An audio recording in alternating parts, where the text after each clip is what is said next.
Boa noite, dando início a mais uma entrevista. Hoje nós vamos entrevistar o Blent Van Gogh, ele que é vocalista da banda Cogumelo Plutão.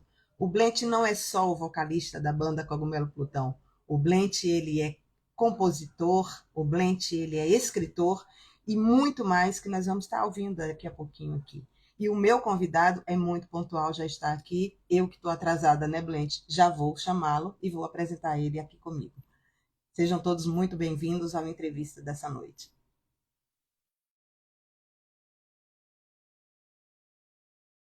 Para virem participar dessa live incrível com esse grande artista, Blent Van Gogh, vocalista da banda Cogumelo Plutão. Eles estão com muitas novidades. Blent, já enviei, aceitar. O Blent está aqui. Oi, Blent. Tá aqui. Tudo bem, querida? Tudo jóia, Como é tá que... tudo ok? Tá me ouvindo Graças a bem? Deus. Tá me ouvindo Tudo, bem? tudo. Então, pronto. Graças a Deus, tá tudo bem. Muita gente E você? entrando já aqui conosco, tô ótima e muito feliz por recebê-lo aqui no Entrevistas, porque da última vez que eu entrei com a banda, você estava preso dentro de um ônibus, chegando ainda na cidade e Exatamente. não conseguiu entrar. Mas hoje deu certo, Uhum. hoje está tudo certo. Então vamos Que lá, bom, né? vamos. Que bom. Vamos começar a nossa live. Eu vou apresentar um pouquinho de você aqui e depois a gente começa Uhum. a nossa linda entrevista. É, Blent Van Gogh, ele que é cantor, compositor, escritor, muito mais coisas que ele vai apresentar aqui durante nossa live. Ele é potiguar do estado do Rio Grande do Norte, né? Um dos maiores representantes do pop rock desse país. Seu nome eu não vou falar, ele vai falar depois, né? Mas vou deixar que ele mesmo fale o nome dele. O Blent Van Gogh, ele é conhecido artisticamente, né? Da banda, vocalista da banda Cogumelo Plutão, um dos artistas mais visionários desse país, que vai além do seu tempo. É um baita de um compositor. Suas composições são verdadeiros poemas, né? Um poeta musical. Ganhou o mundo com suas canções e estará em breve lançando o seu livro, sua autobiografia, né? Tão aguardada. Um livro que também vai virar filme, história, né? No cinema. E é com o Blent que hoje eu converso, que também é embaixador da paz pela ONG sul-coreana Youth and the Students for Peace, acho que eu falei certo, parceira na ONU, que converso agora com ele. Daqui a pouco a gente vai falar também sobre mais essa, né, função Uhum. do Blent Van Gogh. Já tem muita gente aqui conosco, vão convidando a todos. Blent, seja muito bem-vindo ao Entrevistas. E a primeira Uma pergunta, grande honra para mim. Blent é meu amigo, viu, gente? Blent a gente já Vocês estão me conversa. ouvindo bem aí? Vocês estão me ouvindo bem? Muito bem, voz e imagem perfeitas. Ótimo. Então, assim, a primeira pergunta que eu quero fazer, seu nome, porque eu não ia falar o seu nome aqui sozinha, eu tinha que deixar você falar. Blent, qual é o seu nome no seu registro? Deixa eu explicar. Quando eu nasci em Natal, Rio Grande do Norte, eu tinha um nome que era Carlos Henrique Oliveira de Vasconcelos Alves. Na Hum, história do livro, no livro, quando vocês verem, vocês vão entender o porquê que eu coloquei esse nome na época. Eu tive uma determinada época da minha vida, uma professora de dança, e que ela era uma espanhola, fugida da Segunda Guerra Mundial, e o sonho da vida dela com o marido dela, que morreu, inclusive, na Segunda Guerra Mundial, né, que era um norueguês, era ter um filho de nome Blanche Van Gogh, era o nome deles. Ela, infelizmente, ela perdeu o marido dela na resistência, lutando na resistência francesa, e morreu. E ela veio para o Brasil, porque ela também era muito envolvida na época. Ela já era uma senhora de 72 anos quando eu a conheci. Eu tinha mais ou menos 17 anos, mais ou menos, quando eu a conheci, 17 para 18. Não, não chegou a 18 anos. E ela me tratou como um filho. Eu fui aquele filho que ela não teve nas artes. Ela me ensinou dança, flamenca, dança de várias coisas. E a gente teve uma relação muito próxima numa época que eu fazia teatro. Eu tinha um tio meu que era diretor de cena e teatro, que estava trabalhando na época com o Irma Vap, o Marcos Zanini, Neila Torraca. Esse meu tio me introduziu entre vários amigos dele do teatro na época, né? Então eu tive a oportunidade de conhecer o Aderbal Freire Filho, né? Fiz até um curso uma época, meio que forçado pelo meu tio, né? Teatro, que ele achava que eu era um baita de um ator, que eu deveria ser ator, mas eu não era meu negócio era música. Mas mesmo assim, de tanto eu ir lá pra fazer algumas aulas, né, que era ali na Praça Cardeal Arco Verde, em Copacabana, eu acabei conhecendo a Maria Esteves. E Maria Esteves, ela foi uma pessoa muito próxima a mim e eu guardava muito essa informação, porque nessa época, assim, eu venho de uma família que a minha mãe genética era uma pessoa de artes, das artes plásticas, uma exímia artista plástica, desenhava, fazia objetos de arte, entendeu? Tocava um monte de instrumentos sozinho, então vem daí a minha herança dessa minha mãe genética. Porém, quando eu tive com a Maria Esteves, Maria Catarina Esteves era o nome dela. Ela me ensinou muita coisa, ela me preparou para ser um. Teve três pessoas na minha vida: foi Maria Esteves, a minha mãe Maria Inês e meu tio Edilson, que era o cara que me colocou dentro do rock, era um cara do teatro, com visão assim, de arte muito, muito lapidadora, digamos assim. Né? Ele me lapidou, ele que me jogou no mundo das artes. Quando eu chego com Maria Esteves, a nossa relação foi uma relação, eu vinha de um momento extremamente depressivo da minha família, por conta de um abandono de um pai que trocou a minha mãe e a nossa família por um relacionamento, na época, uma amante que ele tinha em Fortaleza, que acabou depois, no futuro, ele assumiu ela, entendeu, com filhos e tudo, e a nossa família foi jogada para as traças. Então, fui aquele tipo adolescente que cresceu revoltado com a figura paterna, você está entendendo, por todas as coisas ruins que tinham acontecido, que destruiu toda uma família. Então, eu tinha esse negócio e esse nível de depressão foi muito forte a ponto de me jogar para dentro das artes. Então, por que que eu fazia arte? Por que que eu estudava dança? Por que que eu fui fazer teatro? Por que que eu montava bandas de rock? Era meio que era o meu diário que eu não podia A escrever, entendeu? Então eu arte te acabava salvou. entrando me salvou nesse ponto, mas acabou que de 21 anos em diante eu desenvolvi um problema de depressão extremamente forte. E que daí, a partir dos meus 17 até os 21 anos, nesse período de tempo, a Maria Esteves ela foi uma pessoa muito próxima a mim, sabe? Mesmo quando eu já não fazia mais dança com ela, a gente continuou próximo. Infelizmente, ela faleceu. No dia que ela faleceu, eu tive uma briga feroz com meu pai, uma briga muito pesada, quando a gente estava morando em Petrópolis, a minha família passando necessidade, minha mãe com ordem de despejo, o cara lá em Fortaleza, vivendo uma linda vida de empresário que ele tinha lá em Fortaleza com a família dele, que não faltava nada para eles lá, foi incapaz de ajudar a própria família, as próprias filhas. Então isso era uma mágoa muito grande que eu tinha no momento. Minha mãe recebendo ordem de despejo, cara, porque não conseguia pagar aluguel nem nada, e o cara do outro lado ostentando. Você tá entendendo? Então um dia, quando ele ligou, eu quebrei um pau muito grande com ele, e ele falou umas coisas para mim que foi uma pior briga que eu tive na minha vida com ele, né? De várias que eu tive, essa foi a pior, porque ela tocou numa coisa muito sensível para mim, sabe? Que eu prefiro não falar aqui agora. No livro, quem quiser ler Tá, tá lá, porque a esse história livro toda. foi um verdadeiro parto para escrever esse livro. Eu escrevi o livro para perdoar o passado, entendeu? Sim. E hoje eu perdoo e tudo, mas foi muito difícil para mim. E isso que ele falou para mim me fez abolir o meu nome, a minha herança que eu tinha sobre o sobrenome dele e tudo. E nesse dia, eu virei Blanche Van Gogh, filho da Maria Esteves. Hoje em dia, o meu nome de Sim. batismo está acrescido do nome Blanche Van Gogh na minha carteira agora. E em outro Ah, país, inclusive, também. Não só no Brasil, como em outro país agora. Blente, quando você era menino, você já tinha uma relação muito forte com as artes? Sim, sempre tive com as artes. Quando eu tinha mais ou menos 6 anos de idade, minha mãe foi a primeira pessoa que percebeu o meu talento para as artes, assim, digamos. Hum. Não assim, primeiramente. Ela viu que eles me colocaram numa escola em Natal, Rio Grande do Norte, que era o Guri Americano.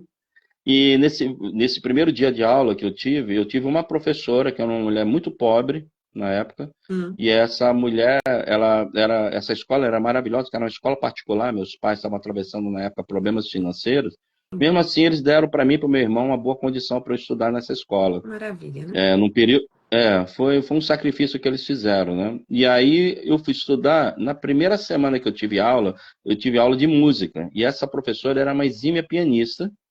E um dado momento eu tinha vários instrumentos assim numa mesa, saxofone, xilofone, para várias crianças. Eu era uma sala mais ou menos com umas 20 Hum. crianças. Ninguém queria nada com música. E aí o que que aconteceu? Tinha um tambor, ela tinha escolhido uma garota chamada Jaqueline, inclusive recém agora. Olha só, a menina me achou, lá de Natal, Rio Grande do Norte, ela me achou, porque a gente estava na mesma página do colégio na época, ela conseguiu me achar. Ela, a gente contando essa história. Então, ela tinha 5 anos, eu tinha 6 anos, olha só. E ela tinha sido escolhida pela professora para tocar tambor, num ritmo, quando a professora tocava piano, ela ia fazendo o ritmo com a mão, só que ela errava o tempo. E aí eu vendo que a professora não tava gostando, fui lá, tomei o tambor da menina e toquei dentro do tempo, Ousado. entendeu? Foi ousado. Aí Então, logo depois disso a professora gostou, viu que eu tinha rítmica, e aí, enfim, aí quando acabou a música, eu me dirigi a uma mesa hum, e peguei uma clarineta, um instrumento chamado sim, clarineta, que foi meu primeiro instrumento. Eu nunca tinha pego um instrumento na minha vida até então. Reza a lenda que quando eu peguei essa clarineta, eu toquei. sério? Difícil, né? Sim, Que depois eu vim entender que a lindo. música chama. Eles falaram: olha, a música chama-se Glória in Excelsis Dio. Você Sim, acabou de tocar um trecho dessa música. Eu nunca tinha ouvido essa música até então. E eu toquei assim, peguei, aprendi as notas e toquei, simplesmente na sim, hora. Isso chamou a atenção da professora, que chamou outras professoras, eu me lembro até hoje, ela chamou outras professoras para me ver tocando. E eu apertei lá e toquei de novo, a mesma coisa. Detalhe, depois eu fui pesquisar sobre essa música, ela não, ninguém sabe quem é o compositor dessa música. É, sério. é uma, E é uma é uma música composição que não, tão, é um autor desconhecido, Gloria in Excelsis tão Deo, tocada, né? em latim. Exato.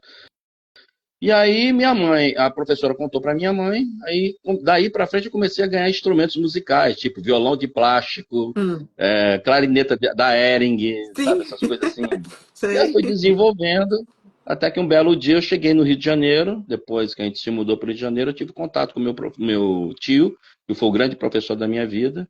Até então eu só via dentro da minha casa música de protesto, Né? que era aquelas músicas, Taiguara, Ah, sim, Caetano, Chico Buarque. Era isso que o meu pai ouvia. ouvia com a minha mãe. Nossa, ouvia.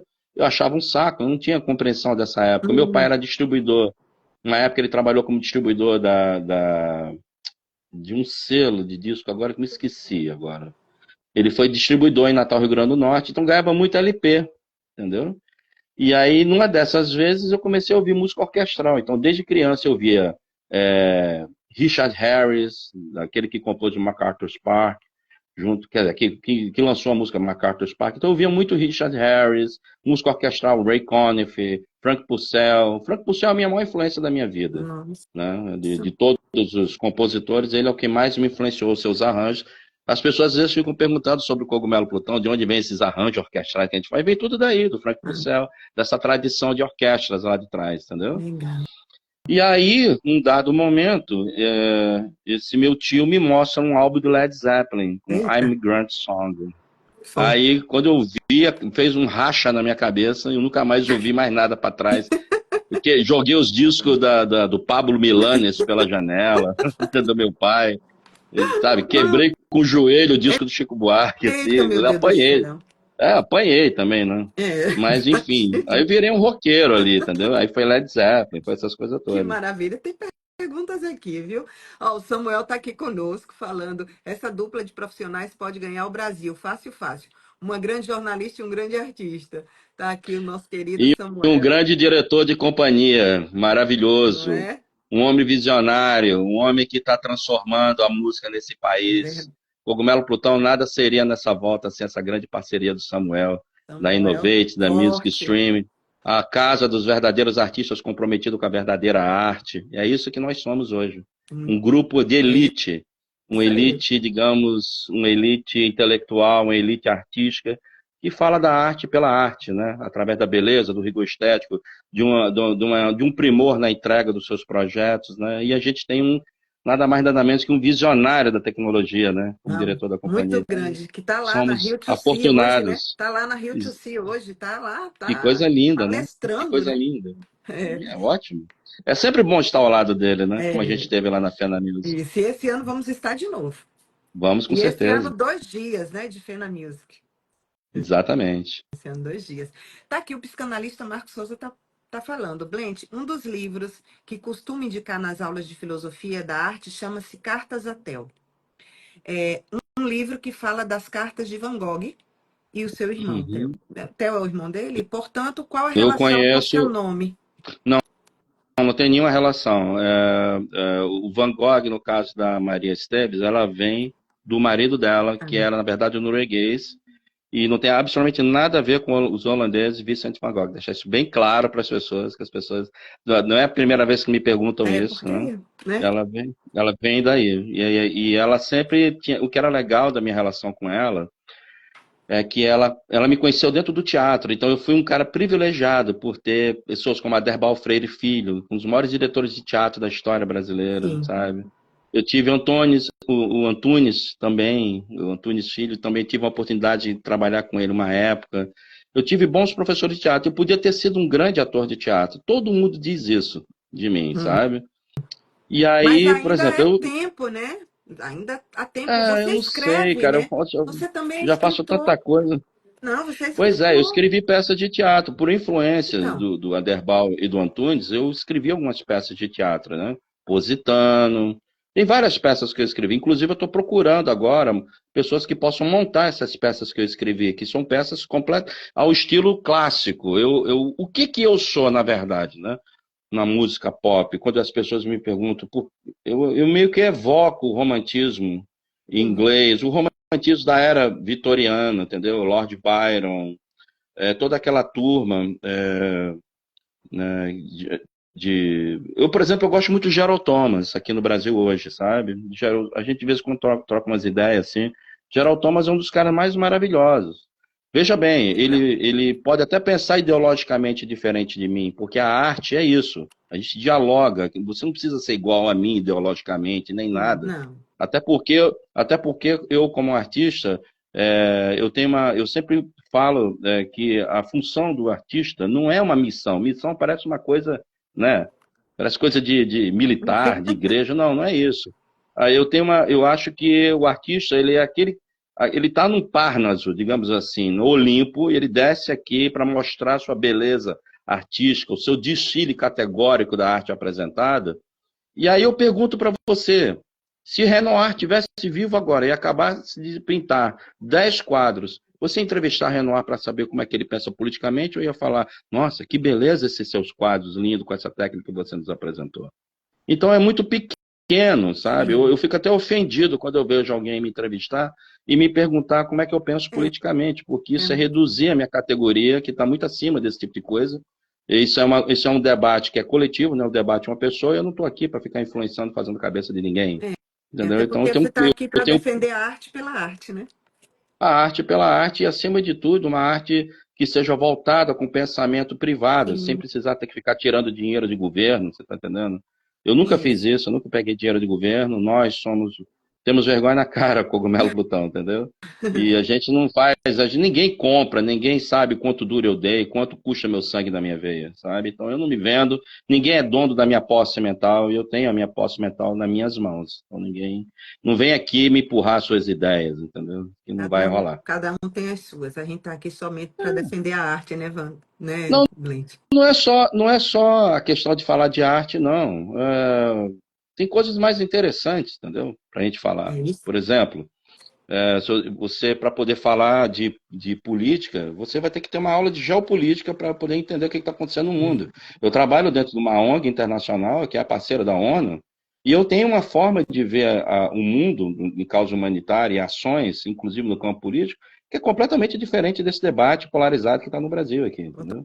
Então Totalmente diferente. você não pode simplesmente separar, por exemplo, e como muitos falam por aí, vamos aqui atacar a China, porque a China é comunista, que não sei o que lá. Cara, a China é capitalista pirata, é guerra de poder. E aí, quando você vai ver a história da China, você vai ver, por exemplo, o problema de grãos que atravessam, e ninguém entende por que que essas pessoas às vezes comem insetos fritos, porque não tem comida para todo mundo no planeta Terra. E essas pessoas estão lutando desesperadamente para poder alimentar. Então, quando você trabalha na causa humanitária e quando você está no nível mundo e não está no nível polarizado, você olha a guerra sistêmica por outro ângulo, você está entendendo? Não é uma coisa simplesmente conservadores versus comunistas. Não é assim, é muito pequeno, raso a conversa, se você levar para esse Então lado, não entendeu? vamos nem E a discutir gente. isso, né? Porque É, eu mesmo não, por isso que eu nem entro nessa evito, entendeu? polêmica, né? Porque a gente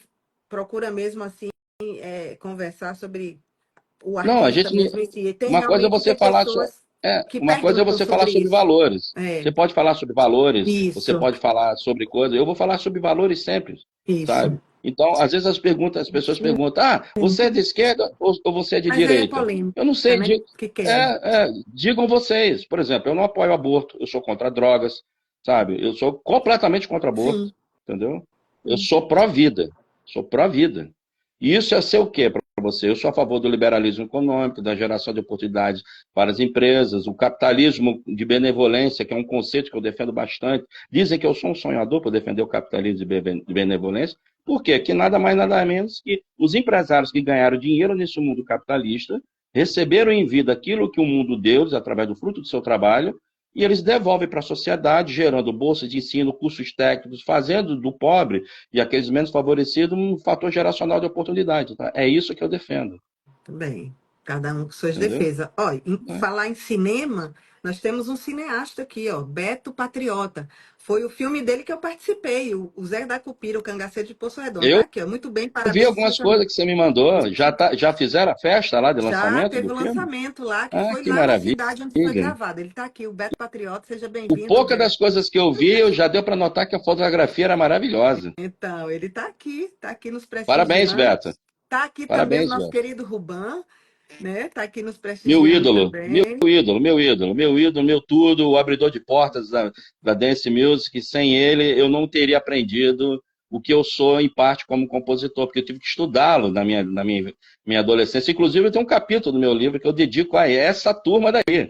Quando Olha, entra 1978, 79, entra Ruban e toda aquela turma que vem ele. da disco junto com ele, Você transitou, foi. né, nesse meio aí, né? Você transitou nesse Não, meio. eu era Você uma, iniciou eu era ali? uma Não, ali foi um dos vetores do meu conhecimento pop. Uhum. Carlos Imperial, o programa dele. Aí a Então saía Cláudia todo mundo por tá aqui. A ali. Cláudia trabalhou com Carlos Imperial. Tá aqui a É, Cláudia. A Cláudia Barra é que diga, né? A Cláudia trabalhou muito tempo com Carlos Imperial, mas assim, eu vi o Ruban criança. Você tá Sim. entendendo? Eu tinha aqui uns 11 anos de idade, eu dançando na frente, vendo ele cantando as músicas, E entendeu? vocês E toda aquela turma fizeram, né, uma chegando. parceria recente, né, numa canção. Exatamente. O Ruban e eu, a gente se juntou, gravamos agora Você e Eu no Sim. Mundo de Ruban. Ele Muito participou bom. cantando com a gente. É um fonograma que a gente ainda vai para a televisão fazer uma divulgação maior Sim, ainda, né? Estamos esperando sim. só um momento agora com a questão, porque esse momento que nós estamos na televisão tem poucos programas para muita coisa que está sendo apresentada, né? Então a gente está esperando o momento certo para chegar. Mas com certeza vai ser uma festa quando entrar o Ruban junto, né? Que a gente está preparando uma coisa bem legal aí, viu? Daqui a pouco vocês vão ver. Blanche, você transitou em algum. Você é pop, rock, certo? Não Mas você sei. transitou em Diga vocês. outros segmentos, né? Assim, você gosta também de outros segmentos. O que é para você os outros segmentos além do pop rock? E como é que você vê o Durante... rock hoje no Brasil?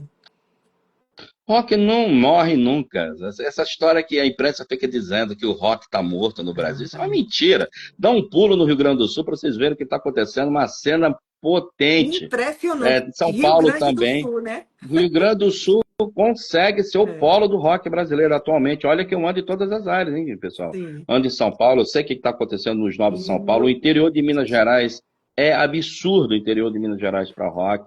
Não adianta você chegar fazendo musiquinha chacundum em Minas Gerais. A galera lá gosta de som com distorção. é Você tá verdade. entendendo? É outra pegada lá, assim. É. Mas, assim, o momento tá cheio de bandas novas, né? Um monte de banda. Eu posso citar o Rockhouse, por exemplo, agora de Porto Alegre. Eu até participei agora num show deles agora há 2 semanas atrás.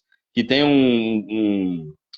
o vocalista deles acabou também de lançar um livro agora. A gente é muito amigo, né? A gente gosta muito. Eu gosto muito da banda. E eles estão preparando um material para distribuição. Tem várias bandas. Tem o Vibração Positiva, que na minha opinião é a maior banda reggae da história brasileira. Aqueles reggae, alegria para cima, saca? Com linguagem positiva para a vida. Eu estou esperando eles a terminarem o single para eu trazer para dentro da Hum, Innovate. Cara, tem muito projeto acontecendo, sabe? No Brasil tem muita banda nova, mas muita banda espetacular, sabe? Tem muita banda Tem muita espetacular. gente. E o problema é que não chega porque o formato, ele precisa ser trabalhado hoje. O que as bandas de rock precisam fazer é se organizar tão bem quanto os sertanejos se organizaram. Sim, E parar com essa história que o rock vai começar a dar certo quando bandas começarem a deixar outras bandas abrirem seus shows também para mostrar o novo, porque os sertanejos fazem isso, fazem. entendeu? E Fazem, os e caras de tem roqueiro muita, são muito. e tem muita gente no Sul, cantores no Sul também que fazem isso, né? Abrem também para outros jovens Também, cantores. exatamente, exatamente. E aí eu sou um dos propagadores disso hoje em dia, né? O Rio Grande do Sul me adotou. Na verdade, eu era do Rio Grande do Sul e não sabia, porque até o título da banda Cogumelo Plutão vem inspirada através do Júpiter Maçã, que é uma banda que era um projeto do querido Flávio Basso, né? Que infelizmente não está mais aqui entre nós. E foi ele que me influenciou a ter esse nome Cogumelo Plutão. Eu já ia Cogumelo perguntar Plutão, sobre Júpiter isso. Maçã. Por que o É. nome Cogumelo Plutão? Um dia Vo- eu tava dentro da gravadora Warner e o diretor perguntou: Acha, mas por que você quer uma banda? Você gravou o álbum todo sozinho, bateria, Uhum. guitarra, baixo. Você tem banda? Eu falei: Tenho três. Não tinha nada, era mentira.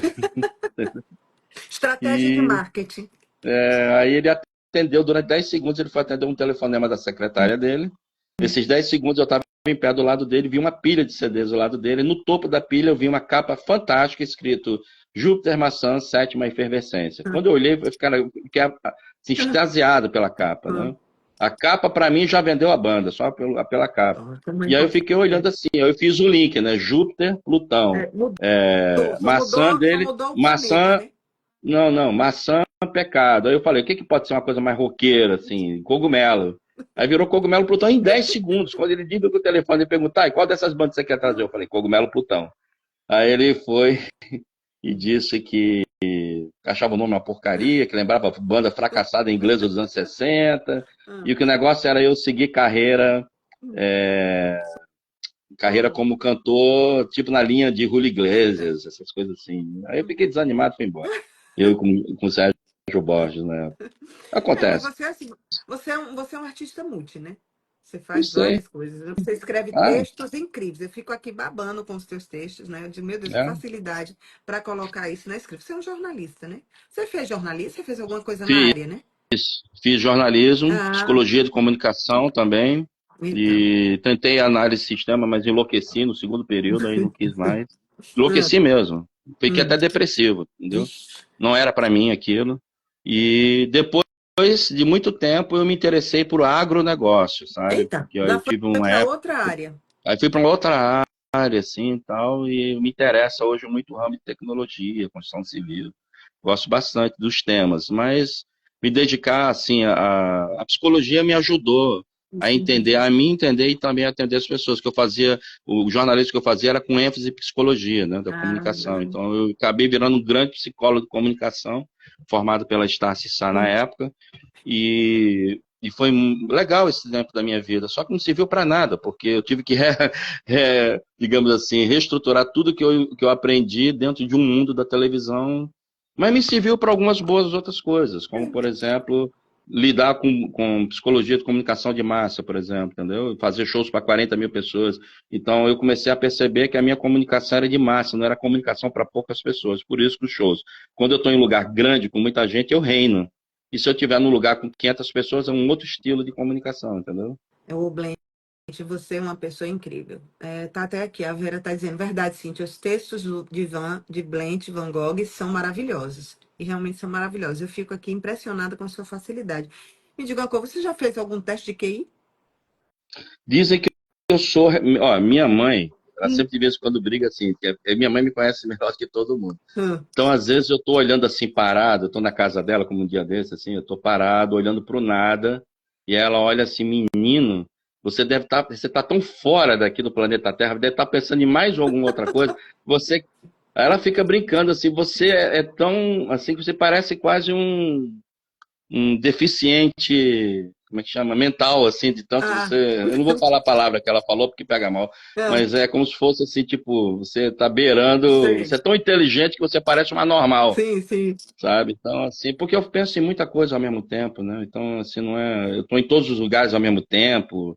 É muita coisa. Eu visito cientista numa hora, saio de uma reunião com o SP, aí vou lidar com um ambientalista, daqui a pouco sai. Aí, Pois assim, é. líderes de tecnologias novas que estão chegando no mundo, e aí eu falo com vários empresários. Eu sou um grande, digamos, eu trago muito empresário para se conhecer, sabe? Você é um Eu agregador, né? percebo, Você é um agregador, agregador, né? exatamente. Você é um agregador, Exatamente. né? Acho que talvez isso responda bastante. Como eu estou em várias áreas, eu sei o que está acontecendo de evolução tecnológica em cada setor, e quando eu percebo que tem algo novo, eu sei que interessa investir, eu uno as pontas, É. sabe? As pontes. Eu sei porque eu sou um pouco assim também, eu sou agregadora. Eu vou ali, pego ali, sei quem vai ali, e a gente acaba organizando a vida das pessoas, né? Uhum. Somos agregadores do Sim, com bem, né? Graças a Deus. certeza. Mas eu tenho uma curiosidade, como é que nascem as suas composições, né? Como é o Olha, processo é, seu de criação? Porque existiam. eu vou falar logo direto aqui assim, Hum, Esperando na Janela. Esperando na Janela foi uma música que podemos dizer que foi um divisor de águas na tua carreira? na minha vida, inclusive, não só na minha vida, como de milhares de pessoas. Então assim, como é que nasce esse processo criativo seu de criação de músicas? Como é que nasceu o Esperando na Janela? Porque é uma pergunta que a gente não pode fugir, né? Todo mundo pergunta. Cada Como é casa, que surgiu? ó, Né? por exemplo, meu processo de composição antes de Sim, Esperar na Janela tem que separar em dois momentos. Quem era a minha vida antes e depois de Esperando na Janela. pronto. Antes de Esperando na Janela, eu era um jovem depressivo com tentativa de suicídio, com problemas com droga, a relação com droga era uma relação para tentar tirar a minha vida, eu tinha um problema sério mesmo, algo assim extremamente Hum, depressivo de se lidar na época. Eu tinha sabe quando você acorda e dizer assim, puxa, que porcaria, acordei, mais um dia eu sei. tô vivo. Era mais ou menos assim. Hum, Era muito depressivo uma vida. Então, eu era um cara que eu estudava muito poetas portugueses, né? E, e eu sempre tive a minha mente era muito conduzida para poetas trágicos, sim. sabe? Flor Bela Espanca, Hum, que era extremamente depressiva, entendeu? Então eu tinha muito essa influência. Joy Division, Ian Curtis, que acabou se matando nossa. enforcado. Kurt Cobain, entendeu? Que dá um tiro na cabeça. Sim, só. Então era uma influência, digamos, tinha várias influências negativas que me cercavam a conta-gotas, e eu fui crescendo dentro de um ambiente familiar que, apesar de muita arte vinda da minha mãe, era um ambiente extremamente Exato. depressivo por causa de um pai que destruiu a família literalmente com os atos dele. Ele jamais reconheceu isso durante a vida. Ele acha que, eu fui trabalhar por causa de dinheiro e larguei a família. Não, não foi isso, não. Foi coisa, a vida requer escolhas. Ele escolheu mal, estragou a vida dele, estragou a vida de uma família inteira, sabe? Então foi uma coisa. Eu não consegui lidar com isso na época. E términos de relacionamentos, assim também, que me levavam para depressões. E isso fazia escrever letra. Então, por exemplo, se eu estivesse andando numa praia fazendo Cooper e você está vindo também fazendo Cooper em minha direção e olha esses cabelos pretos, com esse óculos, eu vou lá e faço uma música numa menina de olhos, cabelo, de cabelo preto e óculos, eu vou definir você, entendeu? Hum. E depois eu vou fazer um quadro de pintura, É entendeu? porque o Tem essa. Brent, gente, também é pintor, tá? Exato. Então eu tenho esse tipo de coisa, entendeu? Então, assim, é, é explosão de arte para tudo que é lado com relação a mim, Você. entendeu? Só que aí o que acontece? Isso era o antes. Eu, com uns 21 anos, eu tive uma decepção por causa de uma situação que aconteceu comigo numa igreja chamada Nova Vida, que era uma igreja protestante. Eu frequentava lá, pobre, passando dificuldade financeira assim, com a minha família e trabalhando que nem um burro de carga, sabe? Lustrando instrumento musical, sendo operador de técnico de som no palco, na mesa. Eu era aquele cara que chegava antes do culto e deixava tudo pronto, não ganhava Hum, salário nem nada, estava todo. Aí um belo dia um grupo de jovens fez uma brincadeira, tipo, botaram assim num cartaz quem eram os pão duros que nunca contribuíam com dízimo ou ofertas na congregação, e meu nome apareceu como primeiro. Botaram mais uns 5, 6 assim embaixo. Foi uma brincadeira de jovens, entendeu? E eu fiquei muito ofendido, porque naquele momento eu estava gostando de uma garota que andava ali, e a menina ficou rindo de mim, e todo mundo querendo fazer vaquinha para eu inteirar para que eu pegasse um ônibus de volta para minha casa. Isso me foi tão ruim para mim, que eu simplesmente abandonei e fiquei descrente com religião, com hum. tudo, entendeu? Se Então eu virei decepcionou. muito, muito. E até os 32 anos, literalmente, eu tive uma fase de extremo ateísmo, de 21 anos até os 31 para 32. Muito Hum, ateísmo. Procurar se matar, tudo de ruim. Até que um belo dia, depois de eu voltar de Brasília, Nesse período de tempo de Brasília, eu conheci uma menina de 13 anos, que ela via que eu era ateu e tentava pregar para mim, num problema, eu estava morando na casa de uns amigos meus, barra pesadíssima, por sinal, lá onde era o ambiente, e ela tentou pregar. Essa menina foi a primeira pessoa que tentou se pregar de fato para mim, sabe? E ela tinha 13 anos, eu tinha o quê nessa época? Uns 30, mais ou menos. 30 anos. Ela tinha 13, mais ou menos. E por 2 anos, assim, a gente ficou muito próximo, sabe? Eu não trabalhava, mal dava para pagar um aluguel, ela sempre chegava, ela fazia salgadinho para vender, para levar o dinheiro para ajudar um lar que cuidava de velhinhas. Então foi assim a minha vida. Ela pregou para mim, as palavras que ela falou para mim entraram na Esperando a Janela na música. Quando eu saio de Brasília, que eu vou para o Rio de Janeiro, é um momento que a minha mãe tinha resolvido sair de Copacabana para ir morar em Petrópolis, num lugar chamado Parque São Vicente, que era um lugar cheio de casas bonitas, mas a nossa casa mesmo é uma casa de madeira simples, diante da frente de um lago, assim. Era legal o lugar, bem gostoso, bem natureza, sabe? Num primeiro momento eu não gostei de ter ido para lá, mas foi o que a minha mãe pôde fazer. Então fui eu, minha mãe, minhas irmãs, a gente foi para lá. Cara, num momento que não tinha dinheiro para nada, nem para pagar uma luz direito, nem para comer, a coisa era brabo, assim, sabe? E nesse momento que a gente está lá, algumas vezes fomos alimentados por um jardineiro, que era um cara que vivia fazendo jardinagem nas mansões lá perto, e ele às vezes levava um frango para Que gente. gente E, generoso, né? e eu saía durante a semana para descer para trabalhar como músico de estúdio no Rio de Janeiro. Então, o meu apelido no Rio de Janeiro era Papa Gig, porque como eu tocava diversos instrumentos, bateria, baixo, Você, guitarra, piano e você tal, toca quantos era mais instrumentos, Blen?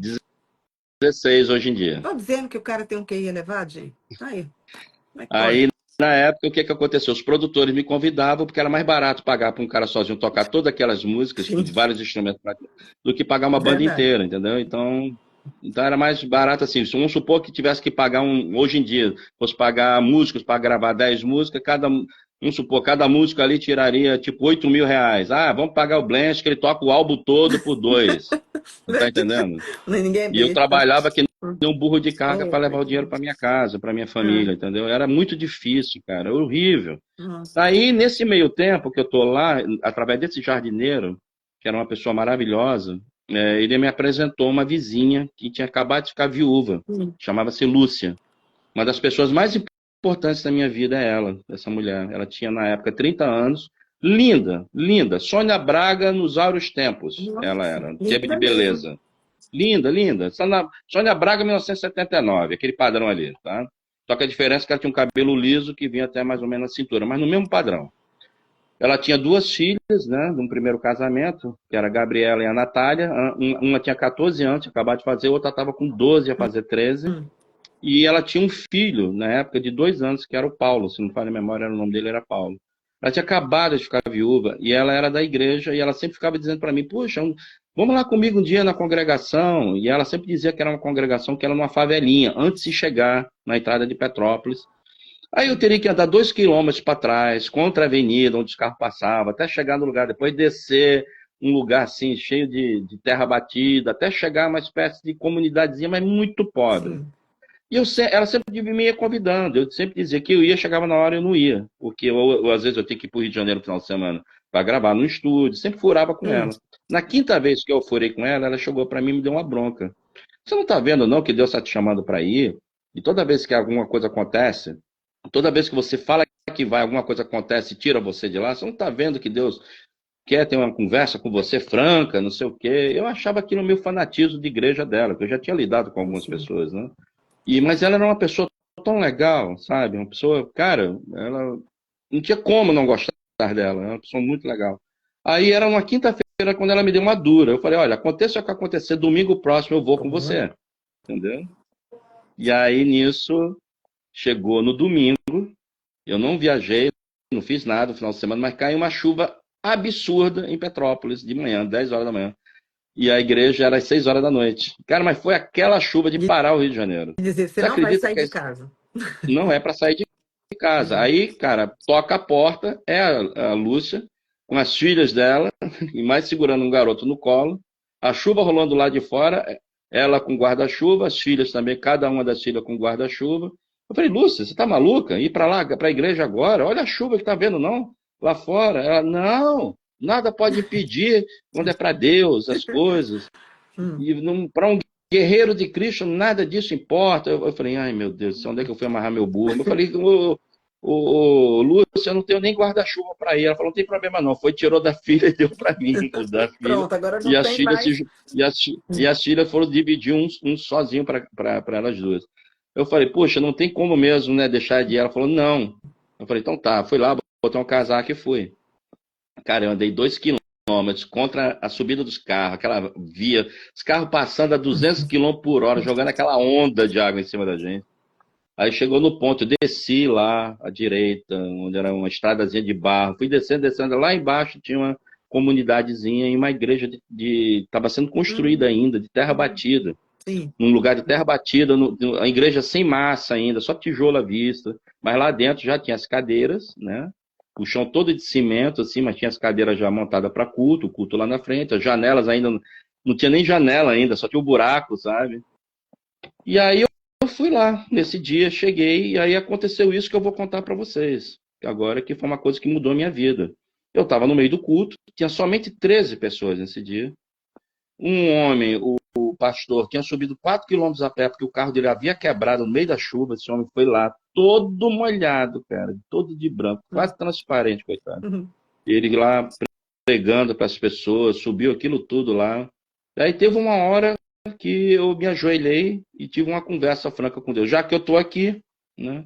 Aí eu falei, olha, eu passei a minha vida inteira brigando, falando contra o Senhor. Se o Senhor existir, me mande um sinal que eu seja digno se eu for digno de algum ato seu, por favor, abra as portas para mim, porque eu tinha sido recusado em 4 multinacionais nos meus projetos. hum, A Sony me recusou, a Warner me recusou, a Imagine tinha me recusado, faltava somente a Universal Music, a Som Livre tinha me recusado, só tinha a Universal Music e naquele ano tinha entrado a Abril Music, tem essa também. hum. Eu não tinha levado na Abril, mas as outras todas tinham me recusado, com exceção da Abril e da Universal Music. Aí olha como é que a vida é, né? Hum, Eu tava lá, e aí, cara, quando eu tava ajoelhado, tendo essa conversa franca com Deus, sabe aquela coisa assim, já que eu tô aqui, né? Teve a sim. conversa, e eu falei, se eu for digno das suas promessas, que me use, abra as portas para que eu possa ser uma voz a seu favor. E nunca ninguém me prestou atenção em mim, nunca ninguém, passei minha vida sendo humilhado, e realmente foi uma humilhação a minha vida, né? Até então. E, cara, do nada, assim, eu tava no meio do culto, e eu vi um som que não era desse mundo, era um som como se fosse, sabe aquele, quando você bota o dedo por cima de copo de cristais? Você bota assim, Sim, faz aquele, sim. entendeu? Então você imagina assim, milhares de copos de cristais com sons assim tocando Hum, junto. Eu estou tentando falar aqui, fazer uma alusão só para vocês entenderem mais ou menos como é que foi o fenômeno.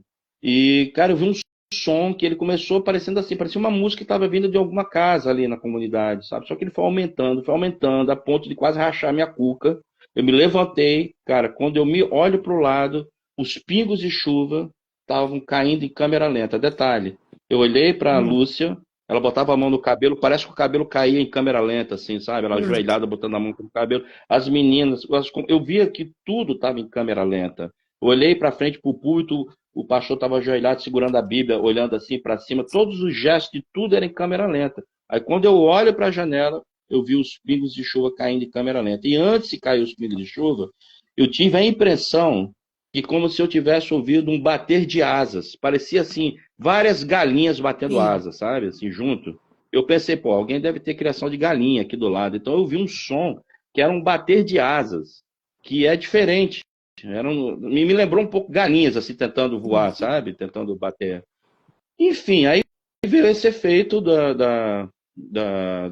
das gotas de água parando em câmera lenta. E detalhe, galera, eu não estava tomando droga, não, tá? Desde a fase de Brasília, quando eu saio de lá, que eu conheci a Meg, eu nunca mais fiz uso dessas coisas. Eu tinha prometido para ela que não ia fazer. E aí, bom, acabou o culto, né? Eu fiquei ajoelhado depois, fiquei chocado por tudo, né? E tive uma conversa com Deus, me desculpe, perdão por tudo que eu fiz, pelas coisas que eu falei. Cara, eu sei que foi uma conversa libertadora, assim. Sim. Durou 3 minutos tudo isso, mais ou menos. Quando eu abro o olho, tudo voltou ao normal, as coisas normais, o tempo normal. Foi como se as coisas estivessem paralisando meus olhos, Sim. sabe? E tinha 13 pessoas dentro do culto nesse dia. Quando acabou o culto, eu cheguei para a Lúcia e perguntei: você viu o barulho, a música, não sei o que? Ela, não. Perguntei para o pastor: você também viu algum som, alguma coisa? Não, não vi não. Eu Foi fiquei com só aquilo com comigo. você, foi só É. você. Aí começou. Quando eu volto para minha casa, eu entreguei, como o guarda-chuva dela, das meninas, tinha quebrado, eu entreguei o meu para Sim. elas e voltei tomando banho de chuva até chegar em casa. Lavei minha alma nesse dia. Hum. Quando eu chego em casa, abro a porta, minha mãe me dá o recado: olha, liga, uma menina chamada Geraldinho ligou de Brasília. Geraldinho era amigo, era namorada do Caidão, um amigo meu, que eu fiquei nesse apartamento dele nessa época. Aí quando eu ligo para Geraldinho, o Geraldinho me dá o recado: olha, a Meg faleceu num desastre de carro hoje Nossa, pela manhã. Junto com a família toda indo para Goiânia. Ela, um caminhão atravessou a pista, pegou o carro na linha e morreu todo mundo. O pai, a mãe, ela e que a irmã. tragédia. Foi. Aí eu fiquei chorando, fui pro banho, tomei banho, chorando, botei uma roupa, fui pro meu quarto, sentei no chão, peguei o meu violão na época, uma fita cassete e registrei aquelas harmonias que eu tinha recebido, né, na- lá no culto da igreja. E eu tentei, para não esquecer, eu tenho uma memória muito boa, né? E aí Hum. eu registrei a música com o violão para não perder a harmonia e comecei a escrever a letra. E aí quando eu estava escrevendo a letra, eu olhei para o lado, minha mãe naquela semana tinha ganho uns fascículos, acho que da Folha de São Paulo, vários fascículos, tipo livros que você Sim. compra para o jornal e ganha o livro, falando sobre a história da arte. Cara, estava aberto bem na minha frente um quadro de anjos subindo uma escada que vai para o céu. E entre esses anjos tinha um anjo menorzinho, sendo levado pela mão por dois anjos. Aí quando eu olhei, era meio ruivinho, eu falei, caramba, parece a Meg. Aí naquele momento foi um sinal para mim, sabe? É como se ela estivesse comunicando. A Meg está indo para o céu, estão levando ela para o céu. Hum. E aí eu começo a escrever a letra, chorando, pingando, eu escrevendo com lápis, o caderno, me lembrando da última frase que ela disse para mim. Puxa, Blanche, ainda bem que você apareceu na minha vida. Se você não, e quando eu vi você naquele dia, quando eu achava que eu ia me perder, você apareceu. É, Aí surge a na letra, letra. né? Quando me perdi, você apareceu, entendeu? E ela me falou, na nossa última conversa, quando ela me deixa no táxi, quando eu vou embora, esse é um momento muito triste do livro, para quem for ler. É muito triste. Ao mesmo tempo que é bonito, é triste. Porque ela chega para mim e ela fala: nunca esqueça de Jesus. Um dia honre Jesus. Escreva uma música sobre Jesus. E eu escrevi Esperando Janela. Ah, Esperando na janela é para originalmente, Jesus, né? Jesus é, era para né? Jesus. Jesus é a É, estrada. a letra ela era uma outra coisa antes disso que o Sim. pessoal viu. Aí olha como é que a vida é. Olha como é que a vida é. Eu escrevi a letra acho que em 1 hora mais ou menos. Foi às 11 horas da noite que eu comecei a escrever. Meia-noite já parou. Quando acaba, eu registrei a música numa fita cassete. Deitei, que tava um trovão absurdo, tempestade. Aí eu fui e deitei numa cama que eu tinha lá, solteiro, no quarto, e dormi. Quando foi de madrugada, quando foi de manhã, 10 horas da manhã, quando acordo, já tava sol, passarinho cantando. Minha mãe abre a porta, fala: olha, o Sungamarra, teu amigo, tá no telefone querendo falar contigo. Já ligou 3 vezes. E é a quarta vez que ele tá ligando, ele precisa falar contigo, mandou te acordar. Hum. Aí eu acordei, minha mãe foi e abriu a janela. Aí eu fui lá na sala, atendi o telefone, aí o Sungamarra fala. Sungamarra, para quem não sabe, é o futuro baixista do Cogumelo Plutão, tá, galera? Era um amigo meu que eu conhecia desde que ele tinha 14 anos de idade. E o Sun estava trabalhando naquela época com Cidade Negra. E Hum. Cidade Negra estava ensaiando dentro da Boom Records, produtora do Djalma Mello e do Paulo Ivanovich. Quem era Djalma Mello naquele momento? Quando eu ligo, o Sungamarra me fala: Blanche, seguinte, eu estou aqui no estúdio da Boom Records, o Djalma Mello. Djalma Mello é o produtor do Claudinho Sim. Buchecha. Eles venderam 1,5 milhão no primeiro disco e estão, nesse momento, com 2 milhões no segundo álbum. Nossa, Ou seja, o Claudinho Buchecha era um dos maiores vendedores de era. música da Universal Music da América Latina Verdade. naquele momento. É. E aí, o Djalma Mello estava por cima da carne seca e ele era o radialista, que era o coordenador da rádio FM O Dia. Um homem brilhante, com um conhecimento absurdo sobre sucesso, como fazer sucesso, tudo. E aí o Sum vai e fala: olha, ele ouviu aquele teu álbum que foi rejeitado lá na Warner, eu mostrei para ele, estava comigo. E ele gostou, cara. Ele quer que ele pediu para eu ligar para você para marcar uma reunião para amanhã, 2 horas. Você pode vir aqui na Boom Records? Eu falei: beleza. Então anota o telefone e liga para ele. Eu liguei para ele, para o Djalma Mello, que me atendeu maravilhosamente bem. Um homem foi muito educado e cortês comigo. E falou: olha, venha para cá. traga todas as suas músicas, porque a minha ideia é fazer uma demo, nós somos um estúdio aqui, a gente produzir uma demo de 4 músicas, vamos tentar vender para uma companhia. Eu falei, beleza. No dia seguinte, eu fui lá, reuni minhas moedas, só tinha passagem de ida, não tinha passagem de volta. Chego na rodoviária, ando mais ou menos 2, 3 quilômetros a pé até chegar ao metrô da Estácio. Quando eu chego na metrô da Estácio, gasto meu último dinheiro, que era para comprar o metrô.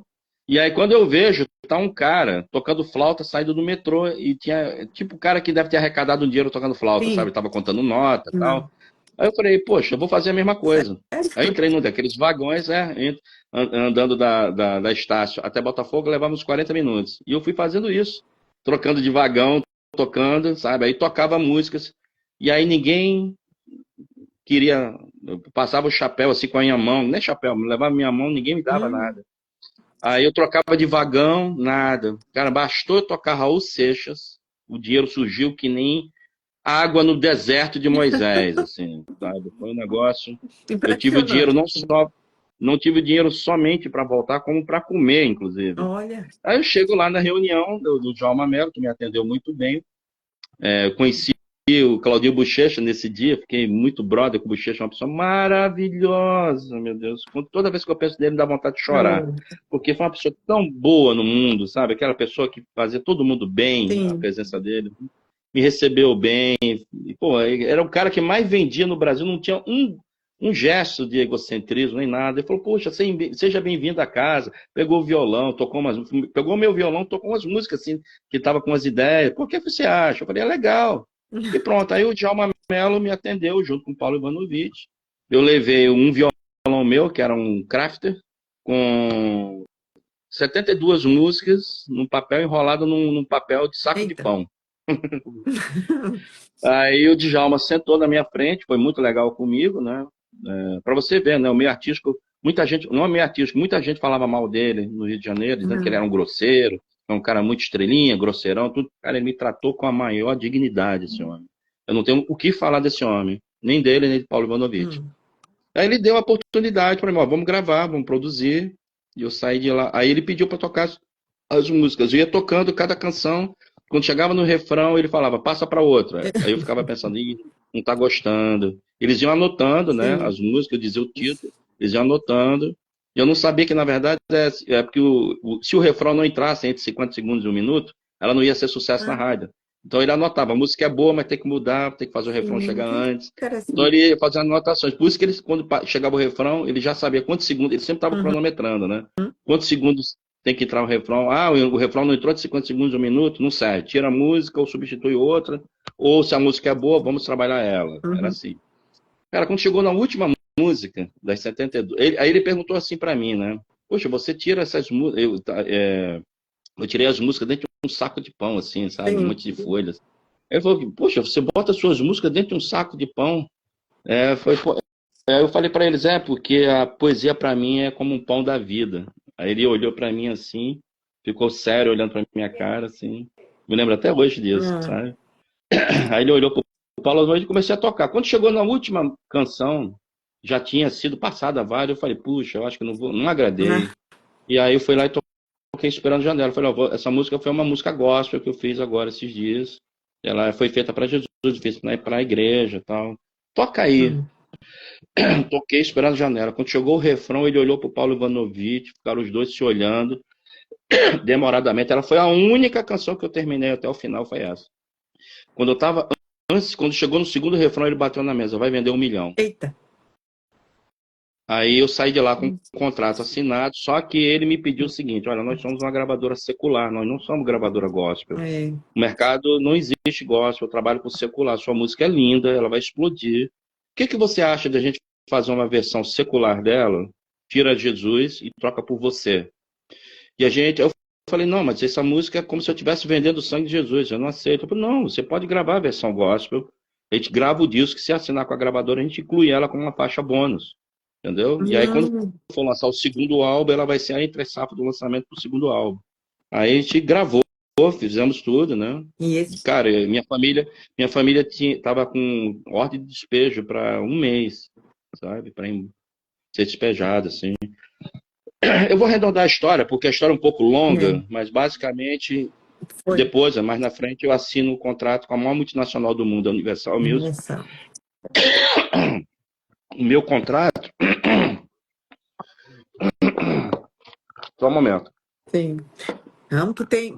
A Anibele está aqui conosco, dizendo que. Está dizendo aqui, Blanche, você é um exemplo, Cíntia é maravilhosa, e ela está dizendo assim: Deus é maravilhoso. Espero que um dia, em breve, Deus me traga também essa canção dos céus também. A Anibele. Exatamente. A Anibele, para mim, a maior cantora feminina hoje do Sim, Brasil é ela, para mim. fã, A maior artista pop feminina, ela com certeza vai explodir a sou qualquer fã. momento. Já Não tenho, entrevistei. não tenho a menor dúvida. Já falei dela lá com o pessoal também, já na Innovate, com o Samuel, com todo mundo. É, Essa menina é o futuro da música feminina no Brasil, em alto nível, que eu digo de nível sem ser apelativo, sem ser essa sim. porcaria que a gente vê hoje por aí, né? Nós nos encontramos agora em Campinas. Ela foi tomar Digna. café conosco. Ela, o marido dela, são dois Isso. seres O dignos a serviço Vini. da arte. Eu acho lindo o trabalho deles dois, trabalhando juntos, são muito dedicados um ao outro e à É, arte, principalmente. são mesmo.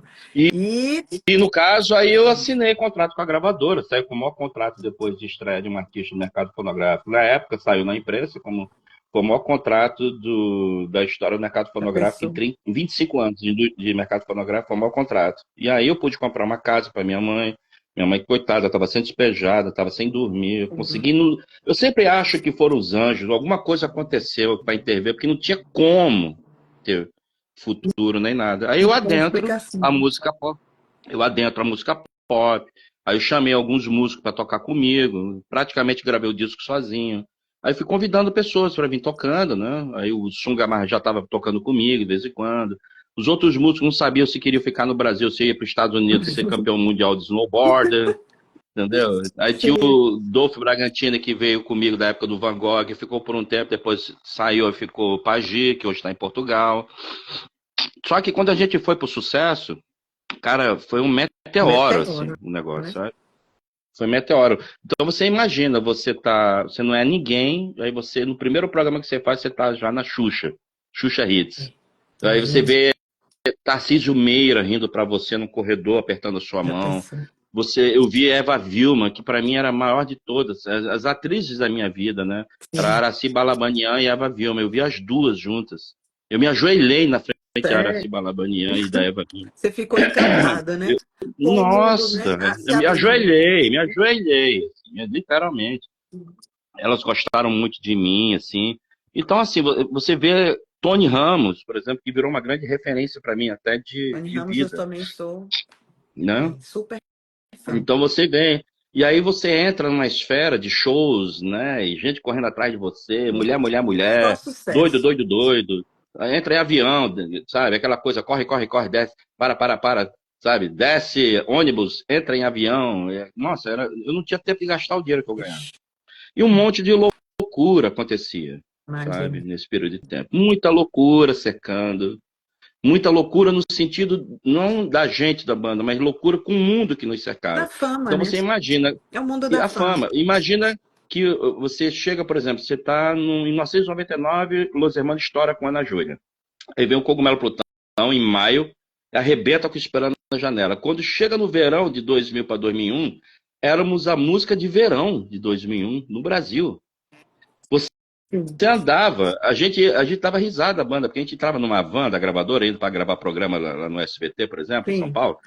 Quando a gente parava nos sinais, a gente via os carros do lado, as pessoas batendo a cabeça, ouvindo a rádio. A gente sabia até qual é a rádio que eles estavam ouvindo, porque a gente. gente também estava ouvindo, para ver se o Cogumelo estava tocando. Aí quando tocava Esperando a Janela, a gente olhava e tava as pessoas ouvindo, batendo a cabeça dentro do tempo. E a gente olhando pelo vidro eles, e eles olhando para a gente, não sabia que a gente era ainda aquela banda que eles estavam ouvindo. Cara, é muito doido. É assim, é uma música temporal, porque até hoje é uma das músicas que mais toca em TikTok, né? Todo mundo grava essa música. Você é o amor da minha vida, Só que o é mãe que Cogumelo eu também filha. não é. Já O tem Cogumelo outros não é só tem amores. ela, não, né? Virou outros Ela foi que. amores. Tem a outra também, tá, gente? Que é Uma Uma Vez vez Mais, né? mais, Quando eu te vi, um sonho aconteceu. E o pessoal regravou isso, também. Tem Beijar na Boca, eu quero mais, Claudinha é beijar Leite. na boca, eu quero mais, é beijar na boca, quero mais, é beijar na boca, ser feliz daqui pra frente. que também uma galera da Bahia gravou, A então Cláudia virou a Leite, música de né? A gente lembra muito da Cláudia Leite, porque. Ah, quem gravou também essa música foi aquele cantor também, que não Cheyenne, é lá Chayane. fora. Chayane. Cheyenne gravou lá fora, fez Gravou. uma turnê americana É, absurda. é. E assim, muita gente gravou, né? Tem gente que muita. Então a gente já tivemos algumas trilhas sonoras de novela, né? Da Globo, por exemplo, Laço de Família, Sim, Amor Eterno Amor. Teve várias, assim. No vários. SBT também, né? Sim. Ela foi regravada qual é o nome daquele? Cúmplice de um Resgate.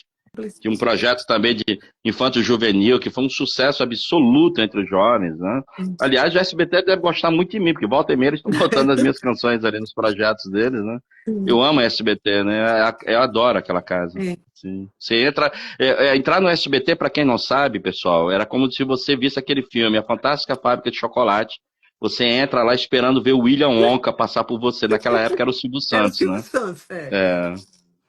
E eu era muito, pra gente foi uma glória, porque quando a gente surgiu, a gente ia fazer esses programas, então você tava assim num corredor saindo do carro e dava de cara com quem? Com a Hebe Nossa, Camargo. Diva grande Hebe. total. A Hebe rindo pra todo mundo. A Hebe era um ser esplendoroso. Ela falava com a pessoa que era faxineiro. Para ela não tinha distinção. Raul Gil também é desse jeito, sabe? Pessoas maravilhosas. Eu adoro o Silvio Brito. O Silvio Brito tem uma influência na minha infância gigantesca. Eu conto o meu livro. Eu me emocionei ao fazer o programa dele a primeira vez lá na Rede Vida. Quase que eu chorei na frente dele, Você é muito porque ele sensível, não Blade. ele não fazia ideia do quanto ele significava para mim. E aí chegou um dado momento do programa que ele pegava uns óculos redondos Hum. e ele falava, cada um pega. Aí ele foi e me deu um óculos redondo, que é a marca dele, né? Que todo Sim, mundo ligava a sim. John Lennon e É. era ele também. Ele vai dar para mim para colocar no meu olho. Cara, quase que eu desabei ali chorando na frente dele. Porque, assim, é ídolo, você tá entendendo? Eu era o cara que eu ouvia quando era criança, Olha. sabe? E espelho meu, diga se no mundo existe alguém. Eu dançava a dança do Silvio Brito na frente do meu espelho, quando eu era 7 anos, 8 anos de idade. Silvio Brito tinha uma influência gigantesca na minha vida infantil. Ah, você E aí você, teve muitas boas anos depois, você influências, tá né? vendo, nossa, você vê Aguinaldo Raiol, Nossa. eu ia fazer um programa, tá lá Aguinaldo Raiol, o homem da era É. rádio. Eu podia morrer em paz só por ter visto o Aguinaldo Raiol, Gente, sabe? E o uma cara, convivência maravilhosa. ele, com a idade que ele tinha, cantando mais que todo mundo. Uma potência vocal absurda. E sempre dedicado à sua amada esposa, tá? Para onde ele ia, ela ia junto com ele. Foi um grande exemplo de retidão no meio artístico. Sempre que ele sai, estava a esposa dele esperando lá. Ele sempre, cadê minha amadinha? Daqui a pouco Hum. sai ele de braço dado, com o maior amor do mundo. São esse tipo de coisa que ficou para mim, você tá entendendo? Por isso que eu tive crise, porque você tá dentro do mundo rock, onde todo mundo olha para você, sexo, droga, rock and roll. Chega uma hora que teve um show do Cogumelo que eu entrei pelo meio do público. Tava todo mundo olhando o palco, um lugar lotado. Eu botei um capuz, entrei no meio do público com o microfone, comecei a cantar no meio do público, assim, sabe? E eles não viram que eu estava entre eles. Mas antes de eu começar a cantar, antes da música rolar, eu ouvi os comentários. Ah, eu tinha que vir ver essa banda antes que esse cara se mate. Eita, Olha as expectativas. meu As Deus. expectativas eram mórbidas Sim. em relação a mim, porque nessa época eu tinha uma dança meio ritualística, né? Porque eu aprendi com a Maria Esteves, né? Dança flamenca e dança japonesa. Então eu usava uma expressão de dança no palco que era bem diferente do que o Brasil já tinha visto na época. E as pessoas olhavam isso e era como, na verdade, era inspirada na dança da morte, né? Das Hum. gueixas e das mulheres que perdem os maridos quando vão para a guerra, elas fazem a última dança antes de se matar, né? E Interessante. eu peguei um estilo de dança e adaptei para minha dança no palco. Assim como o Ney E Matogrosso fez também o estilo dele em cima do palco, acabei de assistir o filme dele. o filme do Fantástico. ano. O filme O do filme ano. do ano, fantástico, o filme do Fantástico. ano. Eu sempre estou dizendo para É. todo mundo: vocês não sabem, vocês estão perdendo o maior filme da história brasileira, E está talvez, sendo de um dos biografia, mais que seja esse. assistidos, né? 500 mil espectadores em uma Isso. semana. É. Sucesso já, Olha, tem uma né? pergunta aqui do Samuel. Eu tenho que fazer, é o meu Hum. chefe, eu tenho que fazer. Eu tenho que fazer. Senão ele briga comigo, me demite depois. Ele disse assim: o Blent é um formador de opinião e um nome muito importante no cenário nacional. Gostaria de ouvir a opinião dele sobre o monopólio das grandes gravadoras, sobre os artistas e autores que ainda acontecem em 2025. E Pois acontece é, mesmo. Eu estava preso, eu estou nesse exato momento travando um cabo de guerra para tirar minhas coisas de uma editora que eu tive contrato por muito tempo. É um cabo de guerra, são coisas que eu vou ter que fazer, né? Não porque hoje o que está acontecendo? Samuel, vou te contar aí, Samuel, você não está sabendo Não, dessa. essa música. Eu fui procurado recentemente por um grupo de investimentos.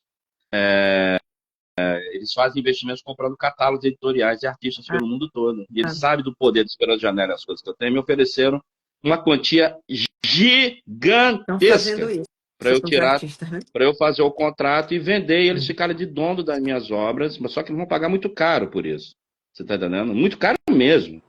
E eles fizeram uma proposta para mim, que qualquer pessoa aceitaria. Só que o que está acontecendo? Como eu também estou ligado no que está acontecendo no mercado fonográfico, eu sei que um contrato de uma empresa de publicidade, aí quando você negocia uma campanha para televisão, é 185 mil a 380 mil, se for 6 Sim. meses a campanha, entendeu? É muito dinheiro que rola no meio editorial, principalmente se você tiver um big sucesso. Então, o que que eu faço hoje? Eu estou no controle das minhas próprias músicas. As minhas músicas, com exceção de Biblioteca de Sonhos, que está ainda com a antiga editora, o resto está tudo comigo, hoje em dia, entendeu? E aí eu recebi uma proposta realmente tentadora, Bob. Olha, bota tentadora nisso, Imagino. viu? Para eu vender. Eu fui procurado por 2 grupos já de investimentos. Mas eu acredito que pessoas como Samuel, já vendo isso que está acontecendo, e tendo uma empresa também que cuida de direitos autorais, já deve estar ligado que se formar um grupo, se eles marcarem uma estrutura que corra atrás de publicidade para esses repertórios, que lide diretamente com as empresas de publicidade para trazer anúncio, vai faturar mais do que o próprio fonograma. Porque edição dá muito mais dinheiro do que o próprio fonograma do artista, entendeu? É. Infelizmente, as multinacionais estão sentadas em berço esplêndido, tecnologias estão chegando, os diretores recebem salários, contratos que são contratos lá nos Estados Unidos, seus salários não estão preocupados em evolucionar o meio deles, trazendo novas tecnologias. O Samuel, sim, porque ele é um cara de tecnologia. Então, inclusive, eu fiz uma reunião com o Samuel mostrando uma tecnologia que está aí, que pode ser mais um adiantamento de grana forte para os artistas que entrar, que é a tecnologia MusicCard, Musicard. que é do pessoal da Selo Sim. Virtual, do Daniel Peçanha e o Jefferson Tito. Daniel Peçanha, para quem não sabe, é o Steve Jobs da América Latina, tá? Para quem não sabe. E eu aproximei eles numa reunião, mas acho que o Samuel não se atentou ainda o que ele tem na mão, porque é algo que ninguém tem no mundo, e quem abraçar esse cara vai ficar milionário. E já tem gente procurando eles lá dos Estados Unidos, né? Enfim, mas o Samuel é um cara que ele está atrás da Tá. tecnologia. Ele Tá está vendo o que está sempre muito acontecendo, entendeu? ligado, é. Então eu acredito que a gente possa montar uma operação joint venture entre empresas, aí, não sei, o que a gente possa fazer, uma união entre empresas, com um novo modelo de negócios que vai assustar todo o mercado internacional, o que a gente tem na mão. Se o Samuel continuar fazendo esse trabalho maravilhoso que ele está fazendo, e ele está fazendo um Tá. trabalho excepcional, né? Crescendo Principalmente no que. muito. Não, sim, com certeza, é excepcional. Cogumelo Plutão é privilegiado por estar na cabeça dos acontecimentos junto com o Samuel, mas a verdade é que a gente tem condição de fazer isso em escala internacional, com as tecnologias que tem aí, e saiu mais coisa que o Samuel nem está sabendo. Então tem que marcar Ou já uma seja, reunião nova, né? tem que marcar para Viu? ontem, que tem acontecimento. Deixa o homem Muito dinheiro chegar do tá Rio, deixa o deixando de homem ganhar. chegar do Rio para fazer essa reunião aí. Não pode ficar aqui, Bora, com não. certeza. Olha, quem tá aqui é Mas o assim, Giovanni Pires. Giovanni Pires. Blanche é fera demais. Giovanni é lá de Belo Horizonte, né? Meu hum, grande amigo. o Giovanni, lá É, de Conselheiro Lafayette, é, gênio, meu amigão gênio. aí. Tá com um projeto sensacional de cinema. Isso. Giovanni, conversa comigo lá com a SP, nós estamos fazendo um projeto na área cultural. Esse filme tem que sair por lá. Não Giovanni, mostre pelo para amor de ninguém. Deus, meu Não filho. mostre para ninguém. Mostre para a gente, que a gente já está com todo um trabalho, com um fundo direcionado já. Pronto, Já falei Giovanni. para ele, mas a gente. É, É, já falei pro Giovanni pra gente marcar uma reunião aí. Só que eu também tava na correria, ele também. é. Mas, Ele cara agora ele maravilhoso. está à frente aí de grandes projetos na prefeitura, mas esse projeto dele que está aí para ser realizado tem que Hum, sair. Tem que sair. Nós sim, estamos sim. desse projeto há 500 anos.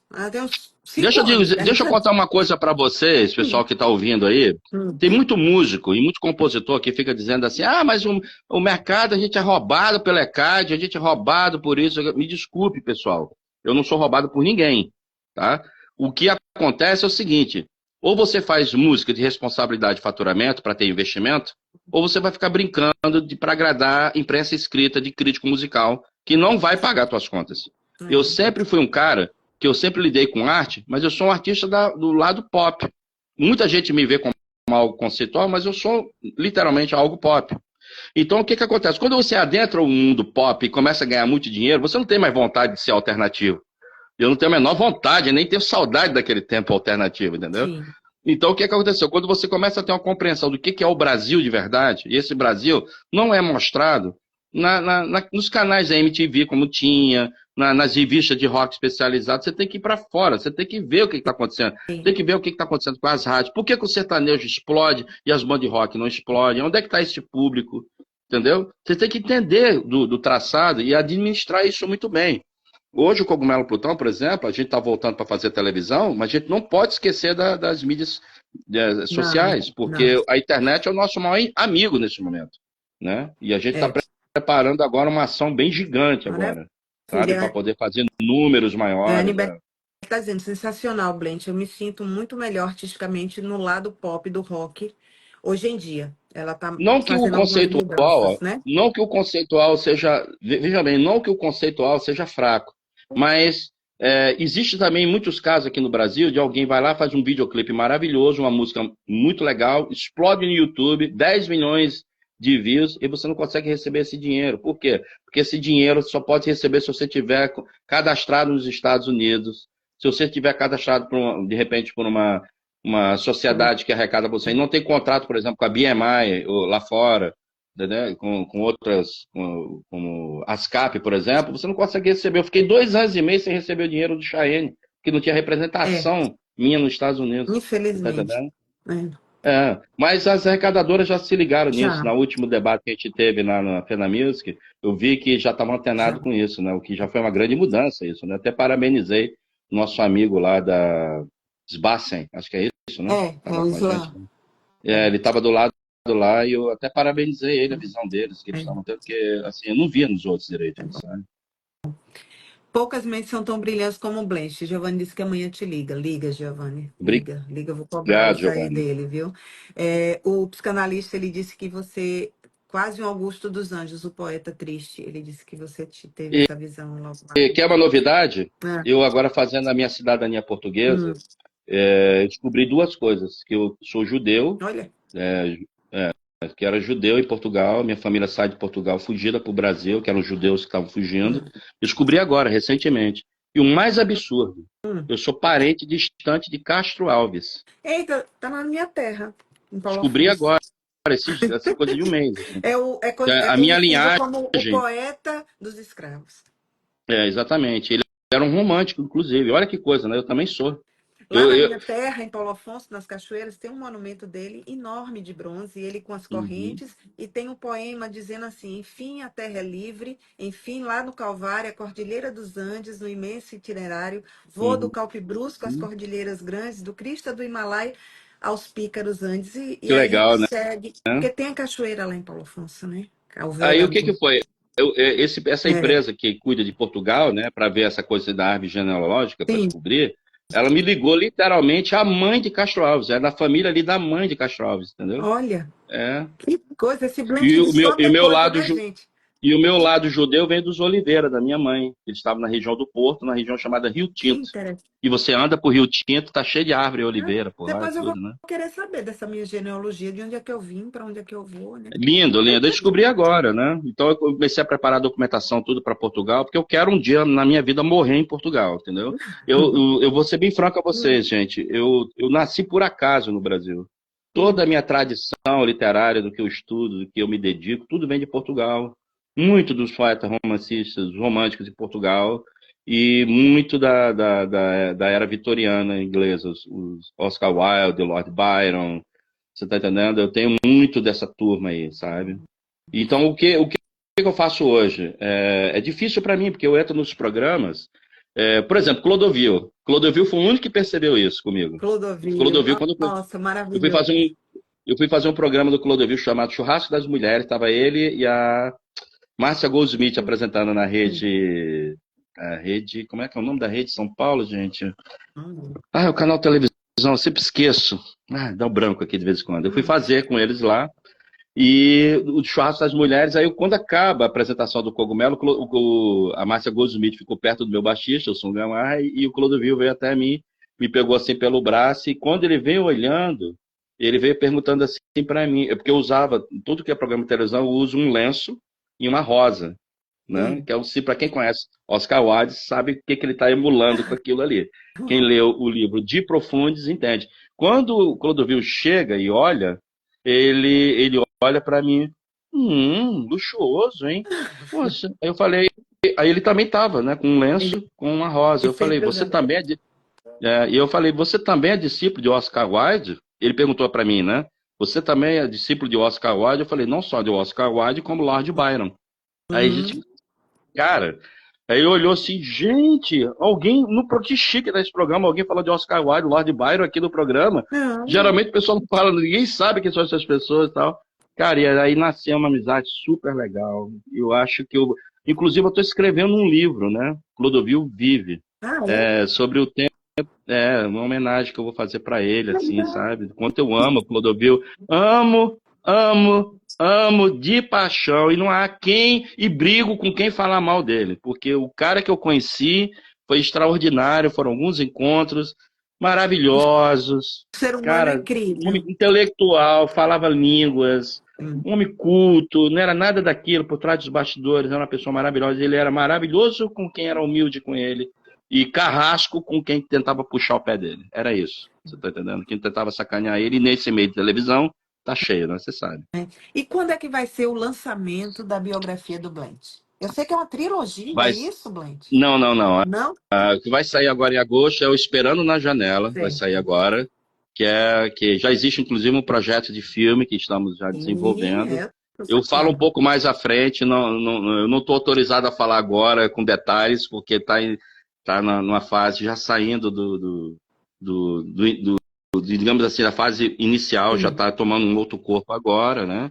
Então a gente já fez a escolha já de algumas pessoas que vão fazer o papel. Vamos trabalhar só com gente nova, sabe? Joia. Só gente nova, porque o cinema nacional está mostrando isso. O pessoal está carente de novos Sim, atores, sabe? De e tem novos muito nomes. artista aí, tem muita gente boa. Tem muita gente boa. E aí o que que vai acontecer? O livro vai ser lançado pela editora Albatroz, que me recebeu de braços abertos muito bem. Vai ser o primeiro de uma longa relação que nós Sim. vamos ter. Eu tenho mais 9 livros prontos. Esperar na Janela não é o meu primeiro livro, na verdade. Eu tinha escrito outros 2 livros antes, Sim. né? Então, enfim, vai ser lançado 9 livros. O Esperando a Janela vai ser o primeiro Mas já agora, tem data já que eu estou para esse lançamento? agora em O primeiro? agosto. A gente já vai Agosto. anunciar já já. Tá. Vai ser em agosto. Vamos dar o link já para pré-venda, já para as pessoas. A tarde de autógrafo já está sendo negociada para São Paulo. Sim. A gente está vendo ainda qual vai ser a editora. Tudo leva a crer que deve ser a editora Drummond, acredito, por causa da relação que eles têm Sim. lá. E não sei, tem muita coisa que está acontecendo, sabe? Esse livro eu vou fazer muita palestra com ele também.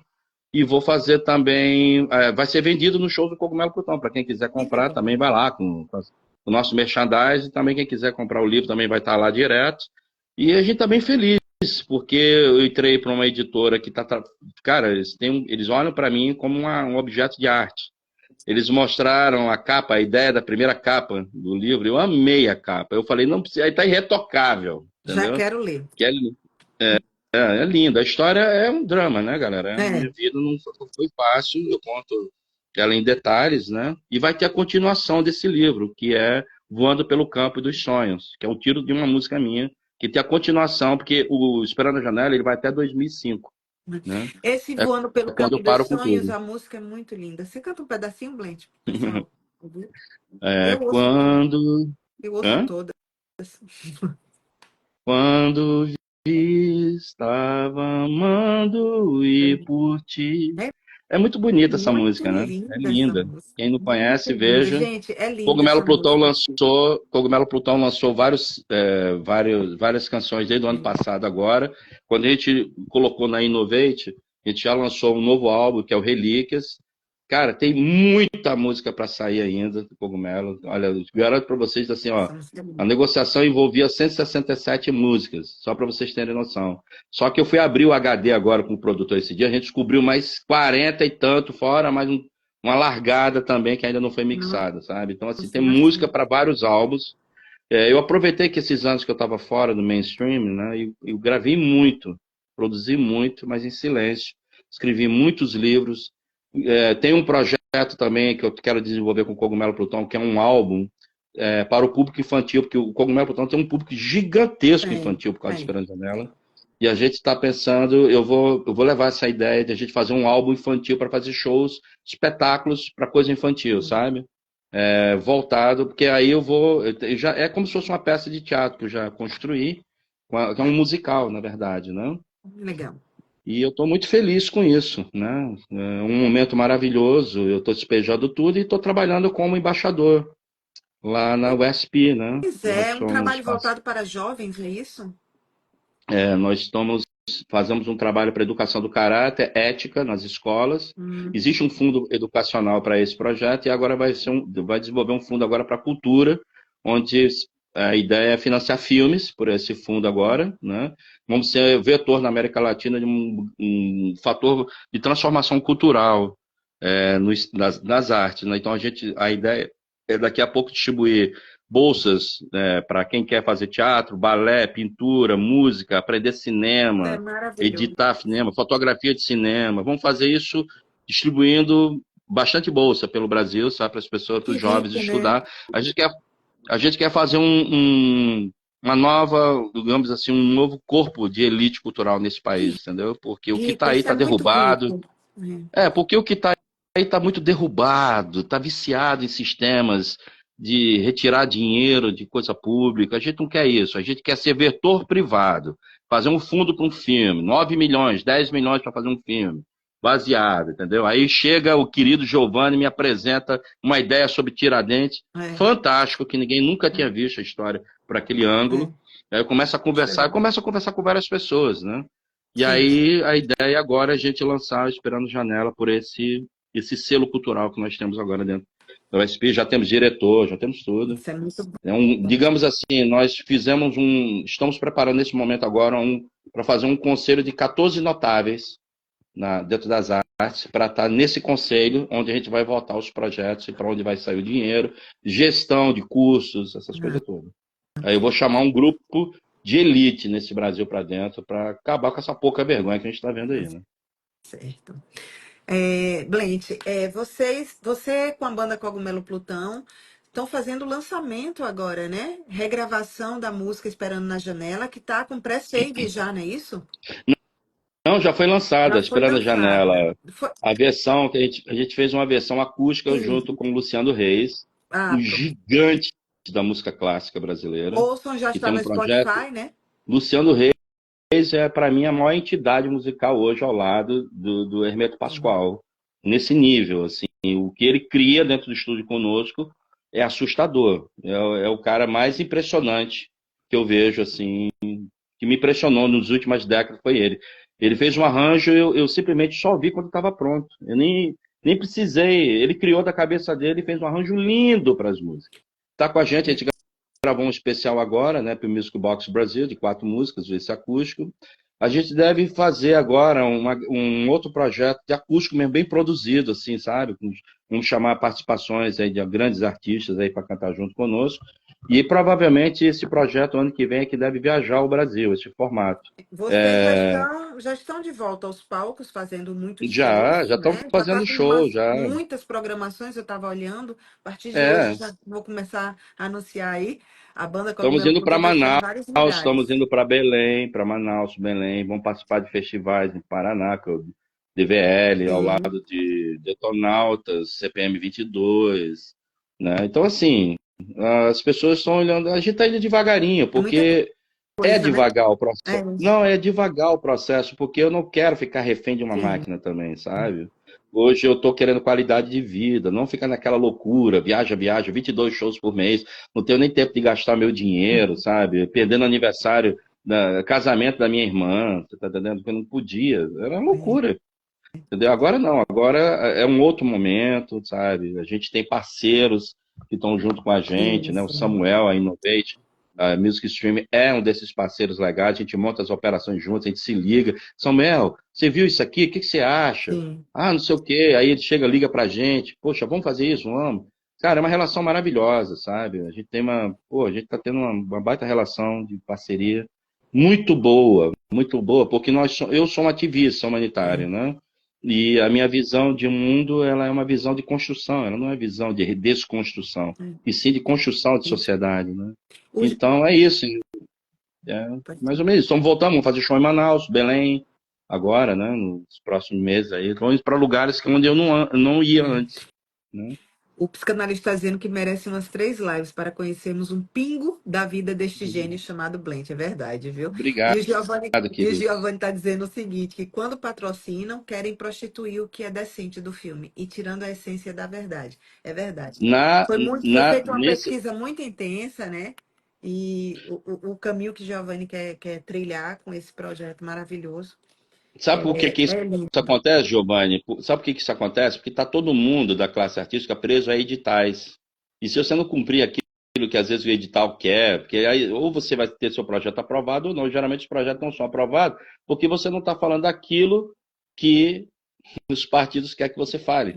Entendeu? Toda aquela narrativa, aquelas coisas todas. Então fica todo mundo viciado em fazer aquilo para pegar um dinheiro. E eu tenho vergonha na cara, eu não pego dinheiro de Estado, não faço nada disso, entendeu? Então a gente agora, dentro do OSP, nós somos uma fundação que está no mundo todo, em vários países, e agora a nossa palavra de ordem é cultura lá dentro, entendeu? Estamos nesse momento desenvolvendo processos dentro da USP para já agir no campo da cultura em grande nível. E as pessoas com que eu trouxe para dentro, eu digo para vocês, são as pessoas de mais alto respeito em Hollywood. Olha, vamos ter muita coisa boa vindo por aí. Tem, Blanche, eu tem. passaria a noite toda. Você precisa entrevistar o Roger Hall, viu? Então já me passa contato aí. Já vou E falando passar, aqui porque que. vocês nem sabem. O Roger Hall é um dos maiores atores do cinema brasileiro.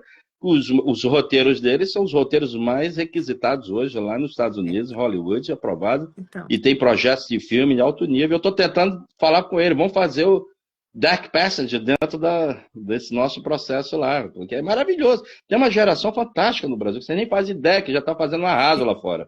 Então, já me passa o contato dele. Meu produtor, Kiko Nascimento, está aqui conosco. Obrigada por estar aí. Ele sempre aí por trás dos bastidores também, me ajudando, né, a fazer o programa Entrevistas. Obrigada, Kiko. Te amo, viu? De coração. Tá aqui conosco. E eu vou ter que encerrar essa live com a dor no coração, porque o Blend é assim, é como diz aqui, né? O Marcos, são 3 lives no mínimo para ser um pingo do que ele tem para nos trazer de maravilhoso. Blente, eu quero agradecer a você por estar aqui comigo, me dando aqui o seu tempo, o precioso tempo aqui no meu programa, né? E a gente não dá um tempo para todo mundo, a gente só dá um tempo para quem a gente tem respeito, né? E a gente Lógico, gosta. Então eu quero lógico. te É isso, agradecer. pessoal. É uma grande honra para mim estar aqui com vocês. É uma grande honra. Apareçam, o Cogumelo vai fazer shows em todos os estados do Brasil, com certeza. E adiciona nossas mídias sociais, né? Sim, Todo mundo ligado nas plataformas, sai um monte de música nossa nova, todo mundo ligado nas plataformas.